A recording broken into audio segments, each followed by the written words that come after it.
What is up, everybody? Welcome into this Wednesday episode of Flippin Bats, where All-Star Corbin Carroll is about to join me again. Had him on a couple months ago talking about the hot D-backs start and how well he was playing and how well this season could potentially go.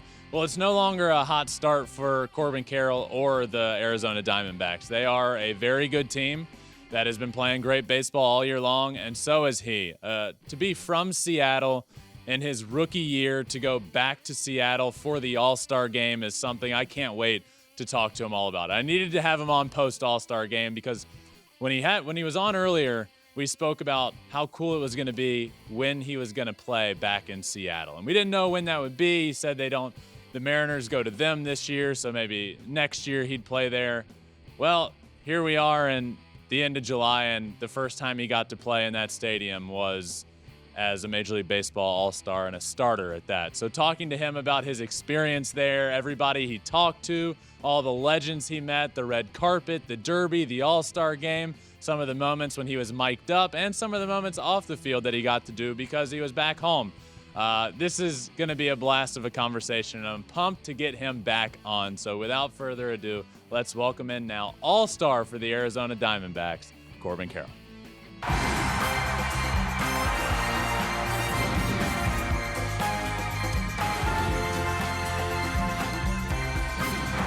Fly ball onto the track, at the wall, it's gone! Home run! Turns on a ball, deep right field, and gone! What a game, what a moment.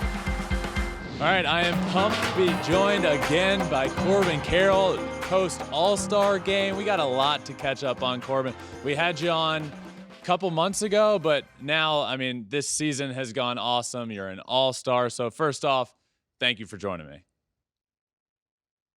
Yeah, of course. Shoot, I think we were in St. Louis the last time we talked, so that was a while ago. It really was. First off, I got to ask, how is your shoulder? You got to stop scaring me, man. I was worried sick.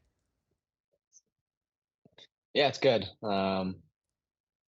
Just kind of a weird thing that happened, but everything is structurally, we're still rolling, so we'll be all right. Good. So yeah, last time you were on, we talked about obviously being from Seattle and when you were going to get a chance to play up there. We weren't even talking All-Star Game. It was just, I remember you said, well, they come to us this year, so I could possibly play there next year. But here we are, and you've now played in that stadium as an All-Star in your rookie year. Did you ever imagine that being how you played in Seattle for the first time? No, but definitely was a little cooler that way, right? Definitely. Yeah. That was everything you could ask for. I think that's going to be one of the things looking back on my career that just is going to mean the most to me.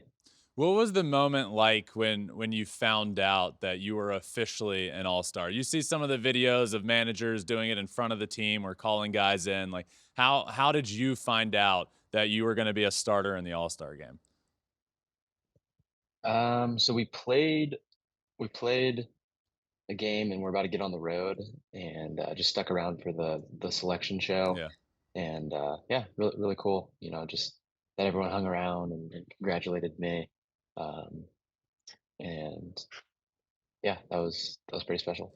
Obviously you went back home for the All-Star Game. Did you stay at home with your parents, or did you stay in the team hotel? How'd that work?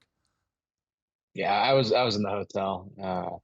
Pretty tight schedule Yeah. for that whole, two and a half days. So it just made a little more sense to stay at the hotel. All the buses were from there and everything.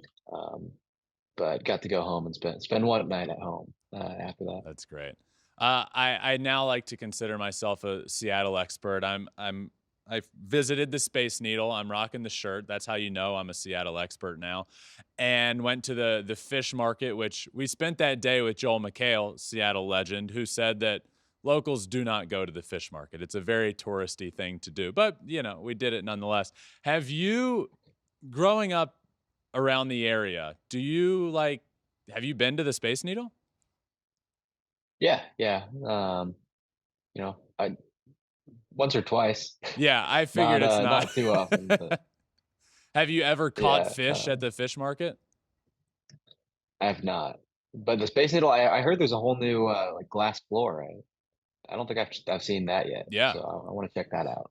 Yeah, got to check it out. So you end up at home for the All-Star game in Seattle, and I saw a video of you doing a signing at your little league where you also played. Did you do any other things outside of the norm of? I know it's your first time All-Star, but did you do any other things because you were back at home? I know you did that signing. What else did you do because you were in Seattle?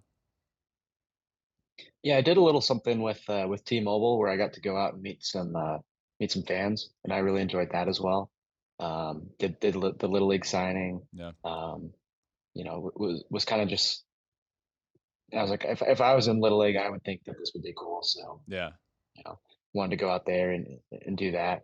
Um, but other than that, uh, had a nice little dinner the night after the All Star game with friends and family, and just tried to relax a little bit. The moment that the day of the All-Star game, when they're announcing the starting lineups and they're going through everybody's name, outside of the Mariners players themselves and maybe Shohei Ohtani, the loudest ovation was for you because obviously being back home and everybody knew that and understood that. And I just remember sitting there hearing your name and the place going nuts and thinking how cool it was and must have been for you if you heard it or if you just blacked out and did that long ass run from out in center field, which was ridiculous, or did you actually hear the crowd? No, I heard it. That meant a lot to me. Um, I think when they announced my name, it was like welcome home, Corbin, Yeah, yeah, that's and right. that was pretty special. How would you, if you had to sum up the entire experience for you of being an all-star and it being back in Seattle, how would you best sum up those few days? Yeah, I mean, I think it was very busy, but all just extremely worthwhile things. And um, yeah, I think my favorite part of it was probably meeting some of the other players, mostly in the NL, that I hadn't met before. Specifically, like Mookie Betts was one for me that he was someone I really admired in high school. Just the way he plays the game, and so being able to meet and like chat with some of those guys was awesome. Did you get to have any I've always wondered this, especially coming in as a rookie to a locker room that's full of a bunch of Hall of Famers, honestly. Do you go around and like pick some guy's brains? Like you said in high school, you looked up to Mookie and loved the way he played. Do you pick his brain on how he plays, or is it just kind of shooting the shit with the guys? A little bit more the second. Yeah. Um, Obviously it's their break; they're trying to enjoy it too, and Yeah. I would love to do that, but it just didn't really feel like the time or the place. And hopefully they'll get some opportunities in the future to do that. But just tried to watch a little bit. Again, hard because everything's so busy, and you're just kind of always moving around, and there's not a lot of time to just sit there and watch the big guy take his routine in the cage or stuff like that. But I definitely hope to pick some of these guys' brains.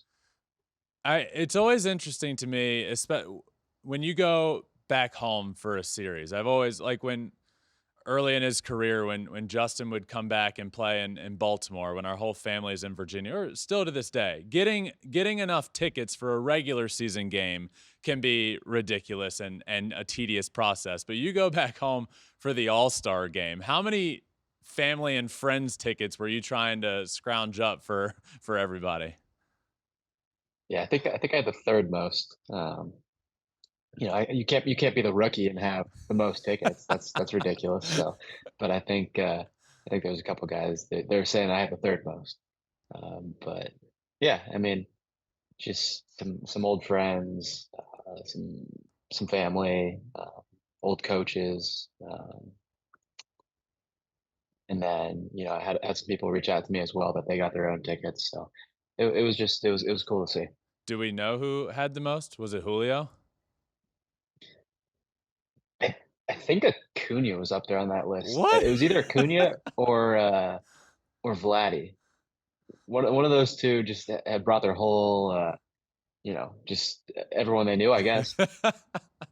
Wait, so you said some coaches as well. Did you have your high school coach there? Yeah, my high school coach actually had been down. I'm still pretty tight with him, so he'd actually been down in Phoenix watching the games, and then he got to take the plane up there with us. So that was pretty cool. So I know you said your favorite part was like getting to meet and talk to Mookie, but in terms of like the events and the experiences from getting there and batting practice and the crazy like media thing they do, or it's just an absolute free for all and just craziness, and then the home run derby and the All-Star game and the red carpet. What would you say was your favorite part of all of that? Ooh, red carpet was interesting. I'd never really done anything like that before, and so that was kind of fun to just be pushed a little bit outside of my comfort zone. Yeah. Um, what else? I'd say probably just that moment of being introduced and running down that red carpet they had at T-Mobile. That's probably the one that I'll remember the most. I that's always it's definitely always crazy. That's my third one doing it as a member of the media, but I loved it because you know what your dad came up to me and said? He said, "I really like No, your trademark nickname that you came up with." And it made me so happy. He goes, "MVP I love it." And that made my day. It was great. that is awesome. I actually didn't know he said that. I'm gonna have to ask him about that He now. did. That's awesome. He came over at right as you guys were walking away. He came up and like whispered. He's like, "I love the trademark." I was like, "Thank you." I think they're obviously very supportive of me and some of my biggest fans. Yeah. So I think they just appreciate you know people like you looking out for me. Yeah, of course.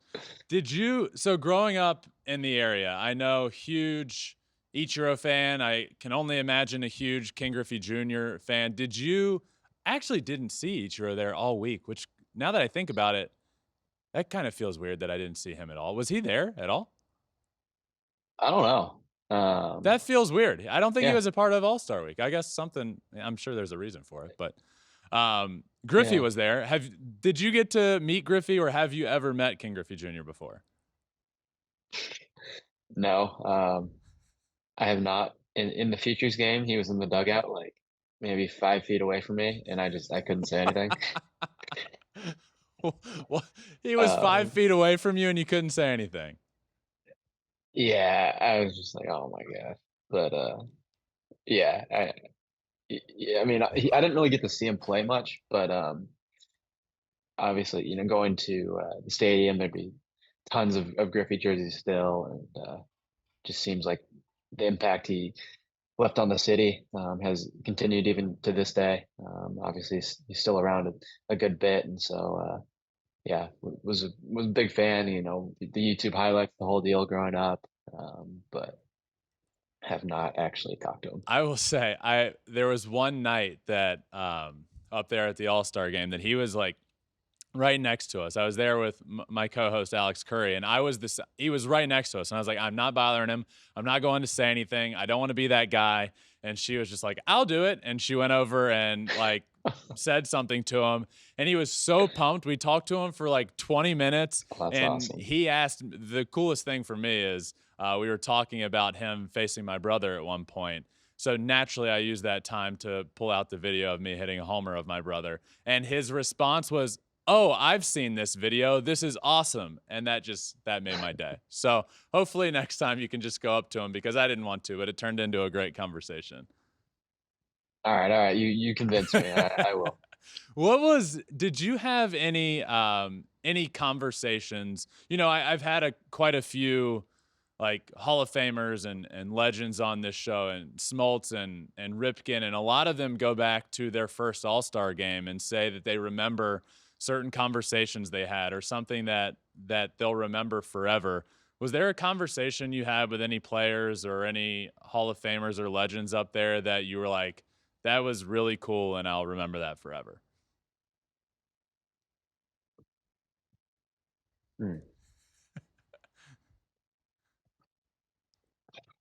There's one that comes to mind, but it's not really like a piece of advice or anything. It was Yeah. just I was in my locker was next to my teammate Perdomo, Hmm. and then Arraez was like two lockers down from us, and he had some ice cream, and he was like, "Why don't you like go get some ice cream?"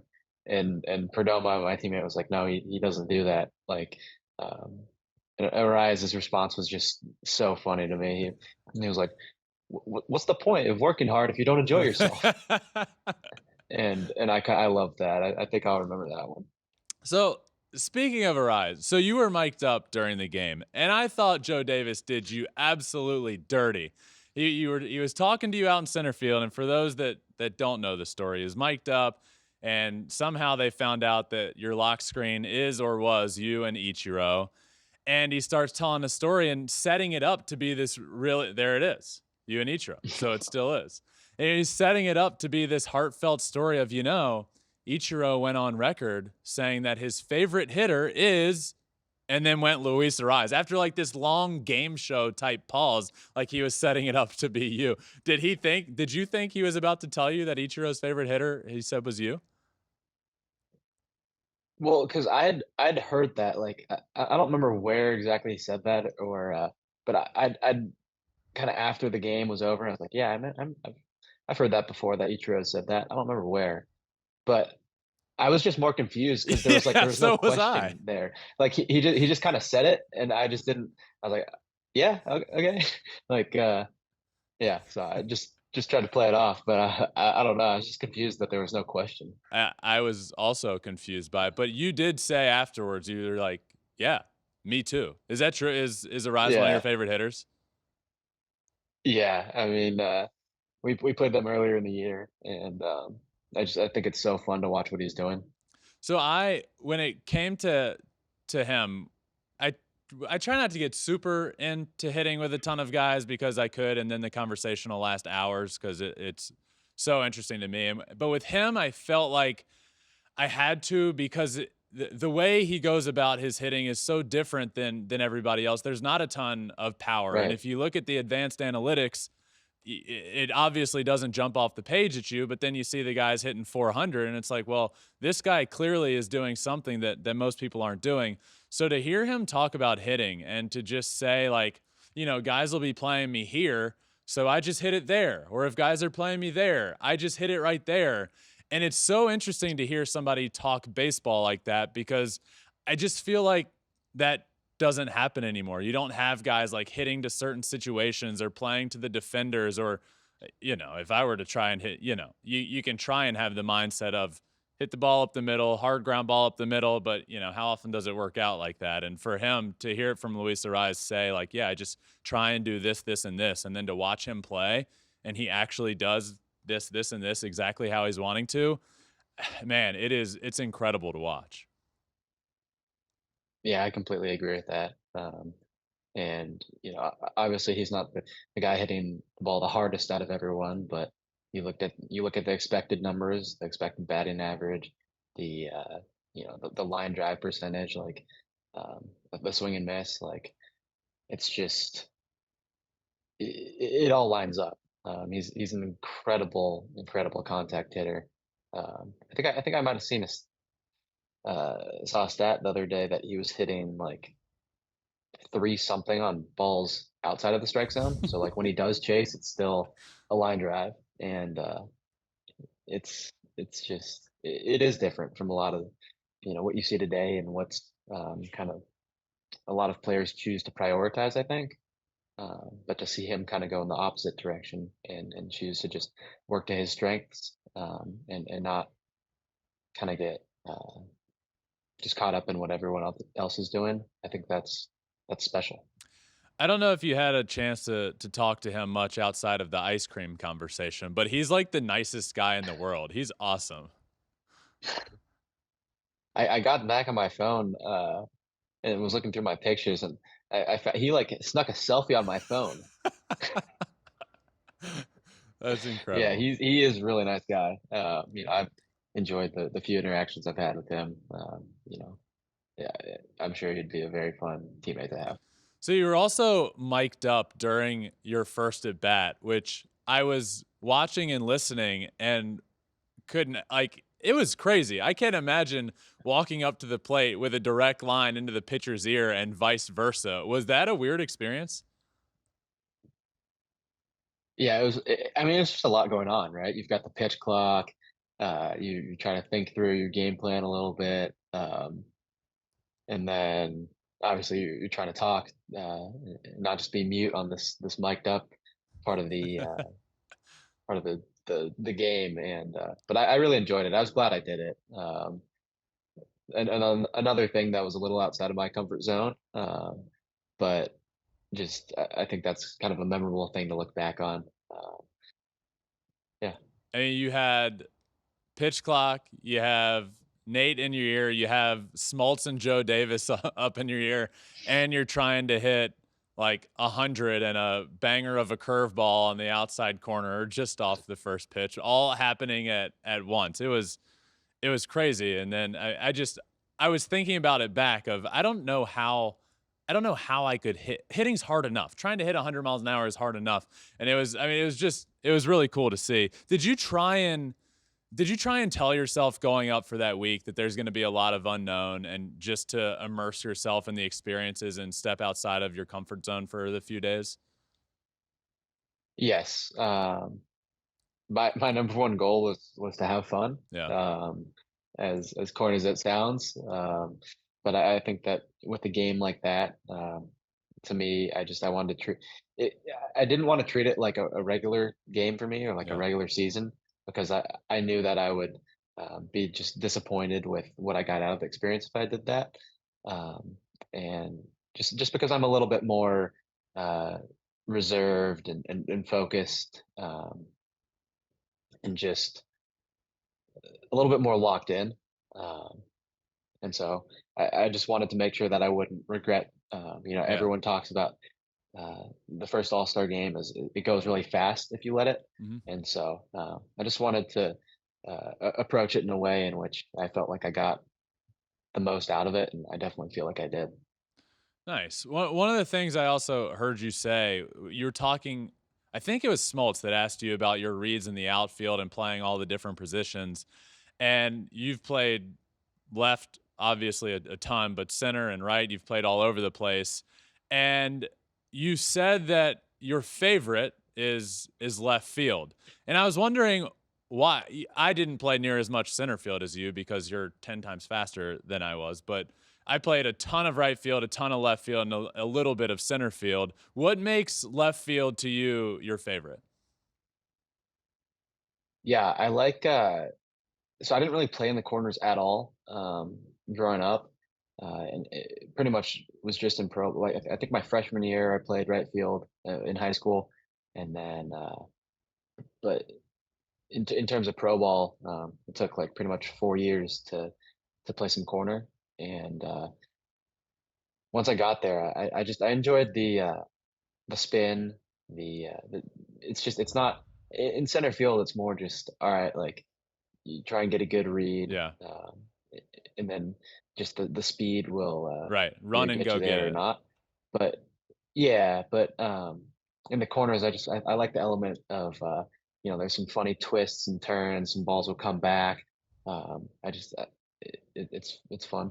It's never a fun feeling. The line drives right over your head where you turn the wrong direction at first is never a fun feeling, that's for sure. You were Yeah, yeah, no, definitely. you were down on the field this year for the obviously you were down there for the home run derby, and I gotta ask because being up in the stands seeing Adley switch hit was like the reaction around me was crazy. So to be down there, I know you were on opposite side with the NL group, but to see Adley go up there left-handed and then he switched around after his break and hit right-handed, what was the reaction down there from everybody? Oh, we were going crazy. He hit like seven in a row right-handed. We're like, why Yeah. didn't he just do the derby right-handed? Um, but no, I mean, there's a pretty good picture that I was in the folder of all the photos of I think it's like me and Guriel, um, like we've got like our hands on our head, like just shocked, just amazed, and then Guriel's one of his little sons is on his lap, like eating this like little plastic ball he has with him, like just has no idea what's going on, and like that's one of my favorite photos from that weekend. You hopefully this is your first of many All-Star games, and the power for you is clearly there. You're sitting at 18 right now. Important question, Corbin. Will we ever see Corbin Carroll in a home run derby in his career? All right, well, there's some advice too from Mookie. He's like, I'm never doing that again. He was like, don't ever do that. I think he said going into it, Uh, he was like, I knew I didn't have a chance. And then I got out there and 5 pitches in, I knew I was not winning. yeah, I think we got to leave that one to the you know we'll leave that one to the big boys. So this season so far for you has gone awesome. Obviously, the starter in the All-Star game, but at the break, you and Acuna were the only two players that were 15 homers, 15 stolen bases, and there's a potential for you to go 30-30 this year in your rookie season, which only Mike Trout has ever done. Is that something? I know last time we talked, you said you kind of stay away from those stats a little bit, but is that something that you've thought about and would mean a lot to you to go 30-30 in a rookie season? Yeah, I mean, I think it would be cool. But we've got. I'll happily hit no homers for the rest of the year if it means that we get in the playoffs. I mean, that's really our goal and my goal. I just I think that's everyone who's been in the playoffs talks about that kind of atmosphere, and it's like that's why you play this game, and I think that's number one on the list right there. Last time we talked, I don't exactly remember when it was. I think it might have been the end of May, but the D-backs were off to you guys were off to a good start. Well, it's no longer a good start. You guys are having a great season. The NL West, the first place in the NL West is certainly within reach. You're currently sitting in a playoff spot. So, how have you seen the confidence of this Diamondbacks team change throughout the season as it went from a good start to a year and maybe a surprise to many to this team is the real deal and hopefully pushing to get into the playoffs? Yeah, I think I think we've got the right pieces in place to. I think Longo's been huge in that regard of just like don't forget that you know when you're a young player and um, or just maybe even a less experienced player and going through the ebbs and flow of a season. Um, I think the number one thing that you can do is keep that confidence, and I think some of players like him um, have really just helped us keep that confidence and realize, hey, like we're a good team. We're here for the long haul, and it's cool. I mean, even when we have guys not clicking, we know that the rest of the team will pick those guys up. Um, whether that's within our offense, whether it's our offense picking up our pitching, vice versa. It's just it's cool to see. So does that actually? It's interesting to hear you say how much Longo helps. You hear it all the time. Like it's nice having the veteran presence, a guy that helps us out. But you know how that is true. Having a guy like Longoria who's been in the playoffs and an older vet on a younger team, you really can tell how much he's helping push this team and keep the confidence in a certain way going through the season. Yes, yes, 100%. Um, I think he's right up there for me of kind of the most impactful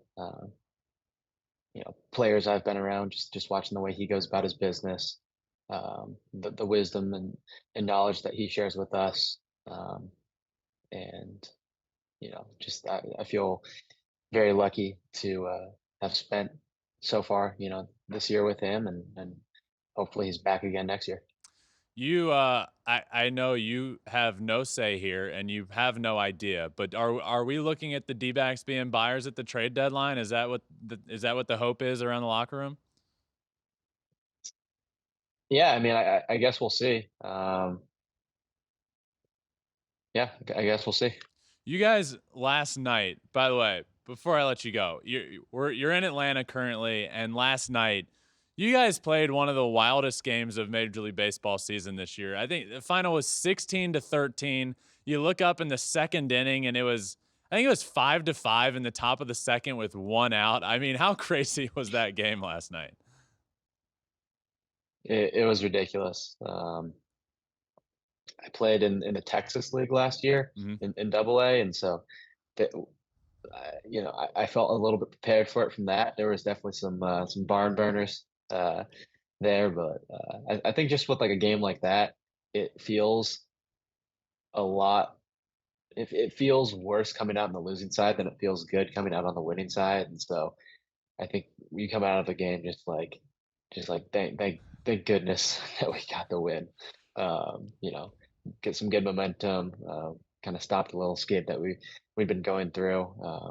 Offense had been struggling to put up some runs the last couple games, last couple weeks, honestly, and so just felt good to kind of have that breakout game and see some things fall into place.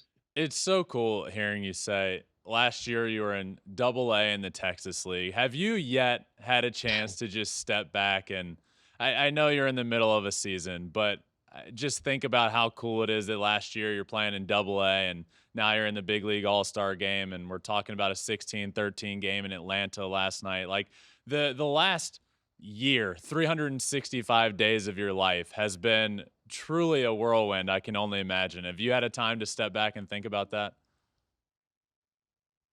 Yeah, I mean, just definitely approach that through a lens of gratefulness. This is what I always dreamed of being a big league baseball player, and to be doing it here and on a team that's having some success this year. It's just it, grateful is the only word that I can use. Corbin, always a blast, my friend. Again, congratulations on the All-Star game. Was so pumped for you. Voted for you as much as I could. So congratulations. I'm glad you had that awesome experience and pumped to have you back on. Yeah, yeah. Number two of hopefully again many. Number two of many. We'll talk again in the playoffs. That sounds good.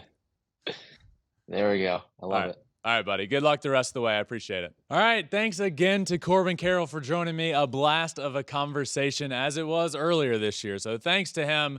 Really cool hearing about his All-Star experience and really cool to see him open up there and do things out of his comfort zone like he talked about. And a lot of that stuff ended up being really cool. The mic'd up moments were awesome. Him going up to hit against Eovaldi while he was mic'd up, him talking about his routes in the outfield. I thought that was awesome. And it was cool to be able to ask him about that. But I just wanted to have him back on. Huge fan of his and huge supporter of his. And to have him on earlier this year and to follow up that conversation right after the All-Star break where he, in his rookie year, is an All-Star back home in Seattle. Just what a cool year for him. What a cool year he's having. And what a great year the Diamondbacks are having. It's still very much so alive in the playoff hunt, in a playoff spot as we currently sit. So congrats to Corbin Carroll on the year he's having, and congrats to the Diamondbacks for the year he's having. And also, by the way, I met his parents on the red carpet, and it will not surprise you one bit. Corbin's a great dude, and so are his parents. So shout out Corbin Carroll's parents. They're great people as well. And thanks again to you all for listening. Make sure you subscribe anywhere you listen to your podcast, Apple, Spotify, wherever. We're also on all social media, Twitter, Instagram, Facebook, TikTok, Threads, and you can watch everything on YouTube at Flippin Bats Pod for all of them. Thank you all for listening to this Wednesday episode. Until tomorrow, my friends, peace.